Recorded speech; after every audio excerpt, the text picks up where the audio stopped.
Salve aí, beleza? Aqui quem fala é o tio René e bora lá trocar uma ideia sobre Devil May Cry Pickle Combat.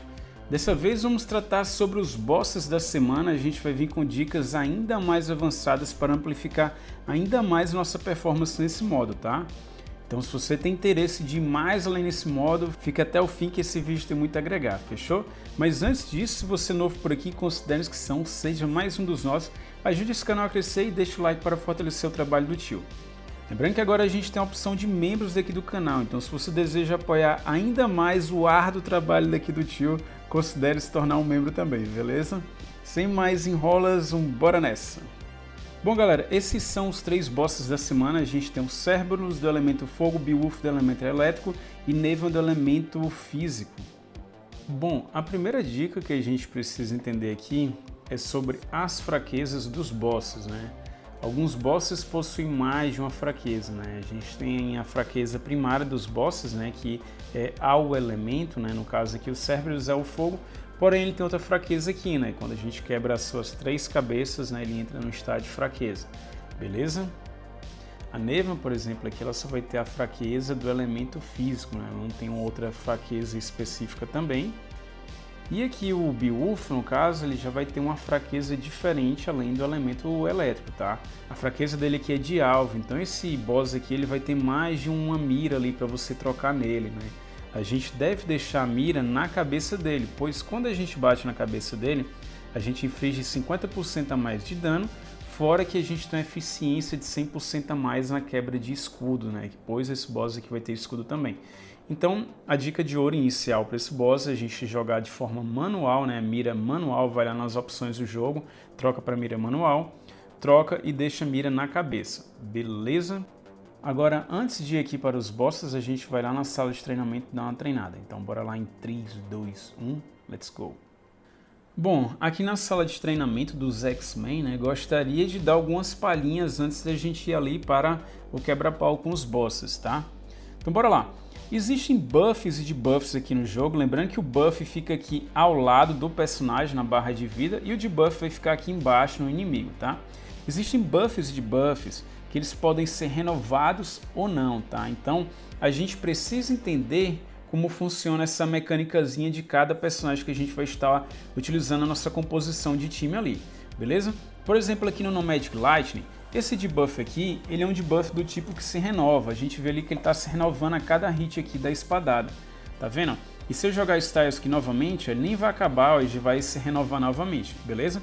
Porém, existe debuffs aqui, ou buffs também, que ele, mesmo que a gente jogue a habilidade tudo direitinho, ele não vai se renovar, tá?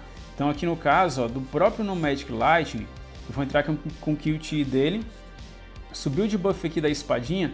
Esse debuff é do tipo que ele não se renova, a gente tem que esperar o término dele para poder ativar novamente, tá? Vou ver se eu consigo colocar ele aqui novamente sem bugar. Pronto, ó. Entrei, ó. Entrei com QT e vi, ó, que o debuff ele não subiu, tá? Então é muito importante a gente ter atenção a essas questões de buffs e debuffs e dos que renovam e os que não renovam, para que a gente consiga extrair sempre o máximo possível que a gente puder ali dos bosses, tá? Outra questão que eu gostaria de tratar com vocês é a respeito da cadência de elemento, né? Aqui no caso, eu tô com o time elétrico, vai ser paralisia. Então a gente tem aquelas barrinhas lá que tem eficiência de 100%, 200, 300, 400 se forem 4 cartas, né?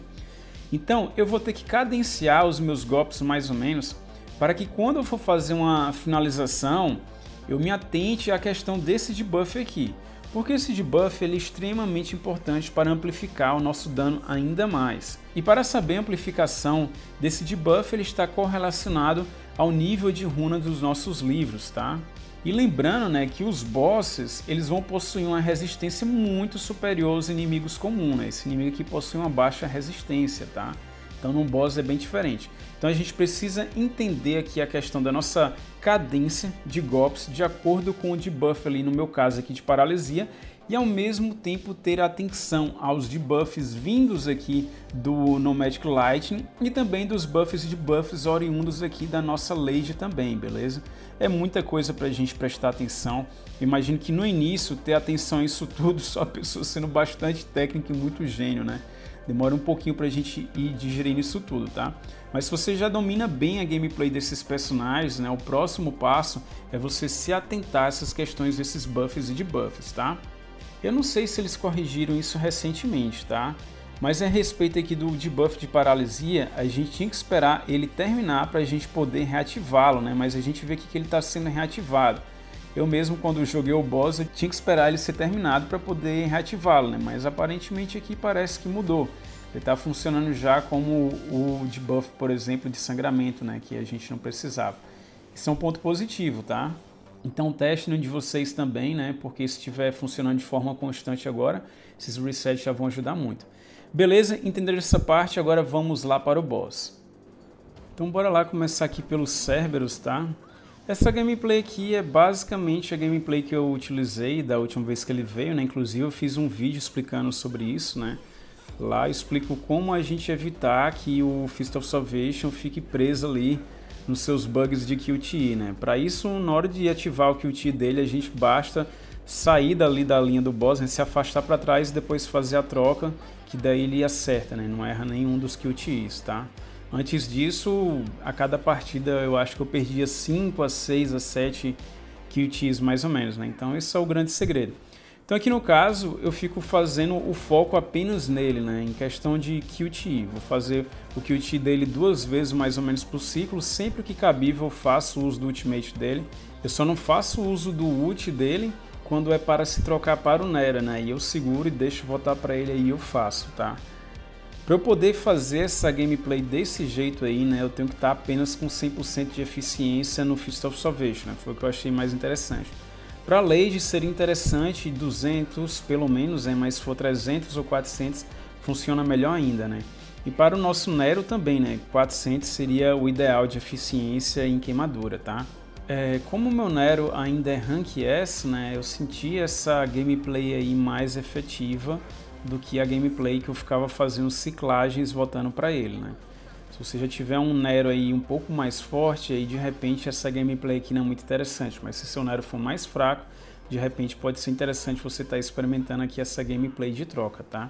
E o outro detalhe importante é que eu não ulto com o Nero, pois se eu ultar, eu vou perder ali os stacks de Brand, e eu quero aqueles stacks de Brand em 50 para que o meu Fist of Salvation consiga fazer ainda mais dano, pois ele tem um bônus extra de dano quando os Brands ali estão em 50, beleza? E lembrando que tanto para o Nero quanto para a Lady, quanto mais a regeneração de mana tiver também vai ser interessante, pois o ult vai estar pronto ali mais rapidamente. Quanto ao debuff de queimadura, a gente vai estar sempre fazendo uso dele, né? Pois para fazer a troca ali para o Dante, a gente precisa queimar. Então quando ele entra com o QT dele ativo ali, ele já está batendo dentro do debuff de queimadura, beleza? Sobre armas e cartas, né, o Fist of Salvation está com Beowulf, está com uma eficiência de 100%, como eu já havia mencionado. Nero está com Pluton, está com 400% de eficiência, ele não tem arma assinatura, está com uma Hell genérica. E a Lady está com Nevan. Para os outros times, o EJ ele vai estar com a arma assinatura dele, ele está com 1 estrela lá, tá? E o Count Thunder também possui sua arma assinatura com 0 estrelas, tá?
Sobre a Nivea, galera, o que é que eu posso acrescentar aqui agora, né? Essa gameplay a gente já fez bastante aqui no canal, né? Mas o que eu posso acrescentar é o cancelamento de algumas animações se elas forem atrapalhar, tá? Ficar atento ao debuff de sangramento, isso vai ajudar muito no dano ali, tá? Sempre lutar dentro do debuff de sangramento, isso já faz uma diferença muito grande. Pois como a gente vê, né, o dano do Ultimate é muito danoso, então é muito importante que ele esteja dentro do debuff de sangramento, tá? Então o ideal aqui para o nosso Virgil seria pelo menos 200% ali de eficiência em sangramento, tá? Se você conseguir dar 400% para esse personagem, aí vai ser muito mais interessante, pois até no Judgment Cut, né, que é o combo lá de segurar o botão de ataque, as bolas das espadadas lá do Castlevania, ele vai estar ocasionando bem mais dano, porque os próximos combozinhos eles vão estar entrando dentro do debuff de sangramento, então é mais dano ainda. Então, quanto mais a gente vê em eficiência, seria mais interessante, tá? Mas a gente tem que colocar em cima da balança para ver se de repente a gente não está sacrificando alguma carta que é muito forte em prol da eficiência em sangramento, né? Só tem dois momentos que eu consigo entrar com o Kill do Dante, tá? Que é no momento de troca de fase dela, né? Quando ela liga o escudo fragmentado. Aí nesse momento eu entro com a gameplay do Via Lai, tá? Eu vou e jogo a habilidade que a Pantera sai girando, né? Para isso eu seguro o botão de ataque, ela dá um salto, depois aperto várias vezes rapidamente o botão de ataque. Aí daí vai ficar dando o giro lá, né? Depois que acontece essa quebra, consigo ativar ali o Dante, né? Ele vai entrar com o Kill dele, já ulto, já dou estocada. Aí vou e troco para o meu Virgil, tá? Aqui na minha gameplay, lembra da questão que eu falei a respeito da cadência? Então, eu vou utilizar 2 Judgment Cut, né? Aí isso já vai me preparar para quando eu ultar, ficar apertando lá o botão de ataque. Esse botão de ataque vai subir mais alguns fragmentozinhos ali de sangramento e isso vai sangrar o boss, né? Porque ele já está bem pertinho de sangrar. Aí sim o ult vai entrar dentro do debuff de sangramento e ocasionar muito mais dano, tá? E outra coisa que também é básica, que a gente já falou a respeito em vários outros vídeos, é você estar sempre atento a todos os debuffs e buffs possíveis, tá? Então aqui, ó, o debuff do Via Lai tem que estar sempre presente ali. O debuff do Dante ali, os 2 stackzinhos dele, que é 30%, né? Vai ter que estar sempre ali presente também, beleza? E só para reforçar, né, como é que a gente cancela ali uma animação de QTE, né? Tem duas maneiras, ou a gente dá um dash ou a gente dá um salto. Se a gente fizer isso, a animação é interrompida, né? E seu dano também vai ser interrompido, né? Isso vai ajudar em vários momentos, então estejam atentos aí, seja para fugir de dano, não tomar um stun, ou para economizar tempo. Se você sente que você precisa cancelar uma animação para poder entrar dentro de um buff ou debuff, então você faz isso, pois é mais interessante o buff ou debuff dependendo da situação, tá? E sobre o Endless Judgment Virgil também é o seguinte, né? Quando a gente utiliza o Style Skill dele, a gente vai ganhar um buff ali de chance crítico e dano crítico, tá? Esse debuff ele não é renovado, tá? Ele tem uma duração de 15 segundos e a gente tem que esperar ele terminar para a gente utilizar a Style Skill de novo e assim reativá-lo, tá? Se a gente utilizar a Style Skill antes, ele não vai ser renovado, tá? E a gente vai ficar um certo tempo ali sem estar com esse buff ativo. Então a gente espera os 15 segundos para poder reativá-lo, tá? E só reforçando, galera, a Style Skill aqui do Virgil tem um dano muito baixo, tá? É por isso que eu não utilizo a espada espiral, pois a exposição a dano é muito alta. Eu prefiro só jogar ali só para fazer essa ativação basicamente, beleza? E nesse último ult, galera, tá um erro fatal meu, tá? Eu ultei sem estar dentro do debuff de sangramento, né? Assim eu ocasiono bem menos dano, tá? Também não tava com o debuffzinho ali do Dante, né? Só tinha de 10%. Então, por isso que eu não consegui fazer 50 milhões nessa partida, né? Foi um vacilo, na verdade, né? Mas quem sabe em outras jogatinas a gente não melhora. Então, bora lá, galera. Agora a gente vai entrar aqui no Beowulf, né? Essa gameplay aqui já é padrão e clássica, né? Já jogo com esse time há muito tempo. Era meu personagem de time assim preferido, né? Gosto muito dessa gameplay. Mas essa daqui eu tô ainda mais evoluído, né? Tenho mais percepções mais técnicas que amplificam ainda mais a questão do dano, tá? A primeira delas aqui é se atentar à questão da mira, tá? Eu vou ficar mudando em alguns momentos, deixar a mira sempre que possível na cabeça dele, tá? Então, eu tô jogando aqui no joystick, né? Fica mais fácil para poder trocar, tá? A mirazinha desse jogo, infelizmente, é bugada, tá? Então, em alguns momentos que eu vou ultar ali de repente com a Lady, eu prefiro mudar, trocar para deixar em cima da cabeça. Porque se eu ulto com ela e já está na cabeça, vai sair a mira e às vezes a mira vai entrar no corpo dele ao invés, no tronco, né? Ao invés da cabeça. Então, por isso que eu faço essa troca-troca e deixo na cabeça, para quando eu fizer o QTE ali do Nomadic Lightning, ele ir direto na cabeça do Beowulf, tá? E assim eu entro com o meu Count Thunder também e começo a fazer o combo, tá? Uma coisa que é muito importante aqui para o Count Thunder é ter pelo menos 200% de eficiência em paralisia, tá? E ter uma boa regeneração de mana, para que a gente fique assim patinando para o lado e para o outro no Rapid Slash, tá? E sempre se atentar ali à questão dos debuffs e buffs, né? Sempre fazer o maior uso ali possível deles, tá? E só ultar dentro do debuff de paralisia, né? O que a gente falou desde o início do vídeo, né? E falei nos outros bosses também, né? Isso aqui se aplica e muito, né? Então a gente tem que entender a cadência ali de golpes e ataques, né? Para a gente poder fazer essa ativação corretamente, né? Agora, outra coisa aqui que é importante se atentar é a entrada aqui do Nomadic Lightning, tá?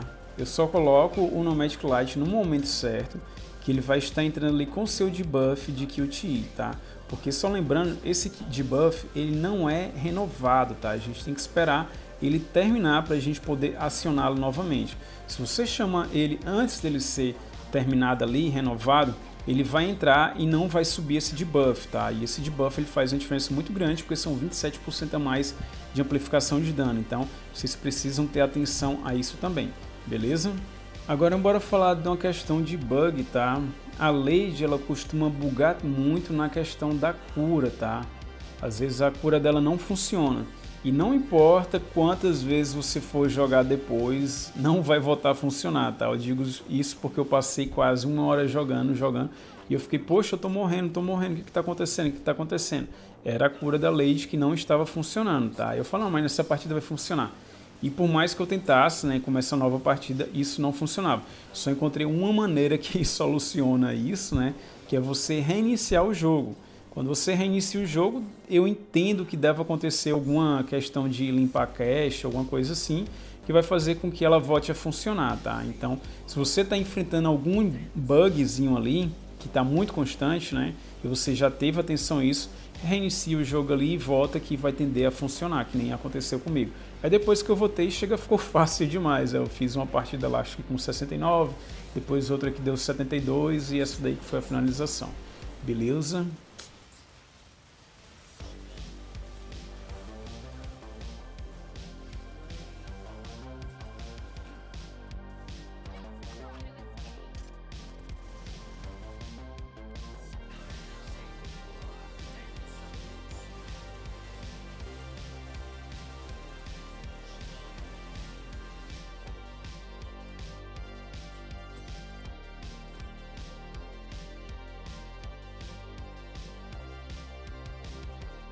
Então é isso, galera, esses foram os meus melhores scores até o certo momento, tá? Não tentei muito ali no Cerberus, na Neva, eu tentei um pouco mais ali, mas dá pra fazer mais do que esses 49, dá pra fazer acho que uns 50 e poucos mais ou menos, né?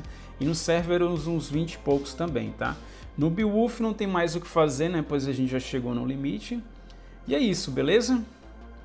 Bom, galera, então é isso sobre esse vídeo. Espero poder ter contribuído mais uma vez a respeito desse assunto, tá? O intuito aqui é fazer com que todo mundo fique cada vez mais hardcore nesse modo. Eu sei que são muitas informações que a gente precisa dominar ali ao mesmo tempo, fora a questão de gameplay também, né? Pois a gameplay desse jogo é bastante hardcore, mas o segredo é a gente testando ali, treinando nos bosses, tá? Lembrando, como eu falei lá na sala de treinamento, né? Os bosses possuem uma resistência a elementos totalmente diferente dos inimigos, né? Então o ideal é que a gente vá treinando ali nos próprios bosses mesmo, é um pouco mais chato, tá?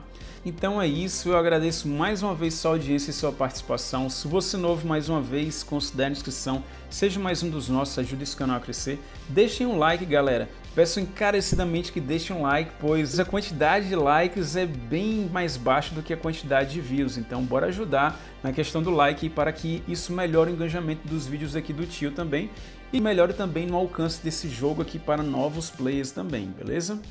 Hall da Fama para vocês, Hall da Fama para mim e Devil May Cry.